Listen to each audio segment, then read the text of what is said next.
தேமுதிக கூட்டணி ஆட்சிக்கு வந்தால் மதுவிலக்குக்கு மாற்றாக தாது மணல், ஆற்று மணல், கிரானைட் கொள்ளையை தடுத்து அரசுக்கு வருவாய் ஈட்டப்படும் என அதன் தலைவர்கள் தெரிவித்துள்ளனர்.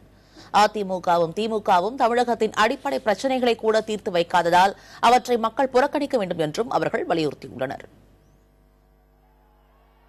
திருச்சி பஞ்சபூரில் தேமுதிக மக்கள் நல கூட்டணி தமிழ் மாநில காங்கிரஸ் சார்பில் மாற்று அரசியல் வெற்றி கூட்டணி மாநாடு நடைபெற்றது. இதில் தேமுதிக தலைவர் விஜயகாந்த், மக்கள் நல கூட்டணி தலைவர்கள் வைகோ, ஜி ராமகிருஷ்ணன், முத்தரசன், திருமாவளவன், தமிழ் மாநில காங்கிரஸ் தலைவர் ஜி.கே. வாசன் ஆகியோர் கலந்து கொண்டனர். அப்போது பேசிய விஜயகாந்த், தேமுதிக கூட்டணி ஆட்சி அமைந்தால் குடிநீர் பற்றாக்குறை போக்கப்படும் என்பன உள்ளிட்ட வாக்குறுதிகளை அளித்தார். குடிநீர் பற்றாக்குறை போக்கி போர்க்கால நடவடிக்கை எடுப்போம்.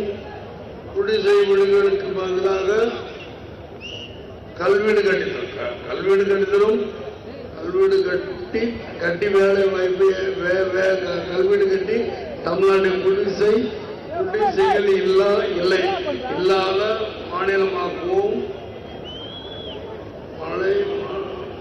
மனைப்பட்டா போடுவோருக்கு மனைப்பட்டா வழங்கும் 100 நாள் வேலை திட்டத்தில் 150 நாட்கள் வேலை வழங்குவோம். மது விலக்கு கொண்டு வருவதனால் ஏற்படும் வருவாய் இழப்பை, ஆற்று மணல், கனிம மணல், கிரானைட் கொள்ளைகளை தடுத்து அரசுக்கு வருவாய் ஈட்டப்படும் என கூட்டணியின் ஒருங்கிணைப்பாளர் வைகோ கூறினார். இவங்க என்ன மதுக்கடையை ஒழிப்போங்கிறாங்க, வருமானத்துக்கு எங்க போவீங்க? தாது மணல் கொள்ளை, ஆற்று மணல் கொள்ளை, கிரானைட் கனிம வள கொள்ளை தடுப்பதோடு மட்டுமல்ல, 1 லட்சம் கோடி வருமானத்தை அதில் மாத்திரம் அரசுக்கு நாங்கள் ஈட்டுவோம். பத்திரப்பதிவுத்துறையை ஒழுங்குபடுத்தி 15,000 கோடி ஈட்டுவோம். அதிமுக திமுக ஆட்சி காலங்களில் வேலை வாய்ப்பு உருவாக்கப்படவில்லை என்று கூறிய தமிழ் மாநில காங்கிரஸ் தலைவர் ஜி.கே. வாசன், இரு கட்சிகளும் ஊழலை வளர்த்து மாநிலத்தின் வளர்ச்சியை தடுத்துள்ளதாக குற்றம் சாட்டினார். மக்களுக்கு அடிப்படை தேவைகளை கூட பூர்த்தி செய்யாத அரசாக இந்த 2 அரசும் செயல்பட்டது. இதற்கு பதிலாக மக்களுடைய வரி பணத்தையும் அரசு பணத்தின் மூலமாகவும் இலவச பொருட்களை கொடுத்து மக்களை ஏமாற்றியது என்று நான் குற்றம் சாட்ட விரும்புகிறேன். அதிமுகவும் திமுகவும் ஊழல் செய்து சேர்த்த சொத்துக்கள் அனைத்தும் பறிமுதல் செய்யப்படும் என மார்க்சிஸ்ட் கம்யூனிஸ்ட் கட்சியின் மாநில செயலாளர் ஜி ராமகிருஷ்ணன் கூறினார். இப்படி இந்த திமுக அதிமுக 2 கட்சிகள் பொறுத்தவரையில் கிரானைட் கொள்ளையாக இருந்தாலும், தாதுமணல் கொள்ளையாக இருந்தாலும், அங்கே மணல் கொள்ளையாக இருந்தாலும், அடுத்து ஊழல் வருகிற போது இந்த 2 பேரும் நாடகம் ஆடுகிறார்களே. இந்த திமுக அதிமுகவுடைய இந்த கபட நாடகத்தை தமிழகத்தில் மக்கள் முறியடிப்பார்கள், 2 கட்சிகள் தோற்கடிப்பார்கள் என்பதை நான் இங்கே சுட்டிக்காட்ட கடமைப்பட்டிருக்கிறேன்.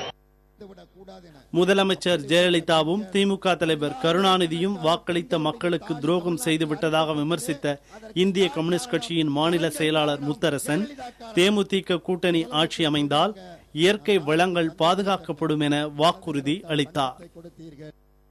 வேளாண் உற்பத்தியை பெருக்குவதற்குள்ள நடவடிக்கை எடுப்போம். தற்போது 2.25 விழுக்காடு என்பதனை 5 ஆண்டுகளில் 10% விழுக்காடாக உயர்த்துவதற்கு நடவடிக்கை எடுப்போம். விவசாயிகள் பெற்றிருக்கிற பயிர்க்கடன், வங்கிகளிலே பெற்றிருக்கிற கடன், நகையை அடகு வைத்திருக்கிற பெற்றிருக்கிற கடன், அனைத்து கடனையும் எங்களது ஆட்சி தள்ளுபடி செய்யும். அதிமுகவும் திமுகவும் பணநாயகத்தை நம்பி தேர்தலில் போட்டியிடுவதாகவும் பொதுமக்கள் வாக்களிக்க பணம் வாங்கக்கூடாது எனவும் விடுதலை சிறுத்தைகள் கட்சித் தலைவர் திருமாவளவன் கேட்டுக் கொண்டார். ஒரு வாக்கு என்பது ஒரு மனிதனின் வாழ்க்கை என்பதை மறந்துவிடக் கூடாது. ஒரு மனிதனுடைய வாழ்க்கையோடு தொடர்புடையது. மானத்தை விற்கக்கூடாது என்பது நம்முடைய வாழ்க்கை. மானத்தை எப்படி விற்கக்கூடாதோ அதை போல வாக்குரிமையும் விற்கக்கூடாது. சட்டப்பேரவை தேர்தலில் 150க்கும் மேற்பட்ட தொகுதிகளில் தேமுதிக கூட்டணி வெற்றி பெறும் என அதன் தலைவர்கள் நம்பிக்கை தெரிவித்தனர். இந்த மாநாட்டில் ஆயிரக்கணக்கானோர் பங்கேற்றனர். புதிய தலைமுறைக்காக செய்தியாளர் குழு.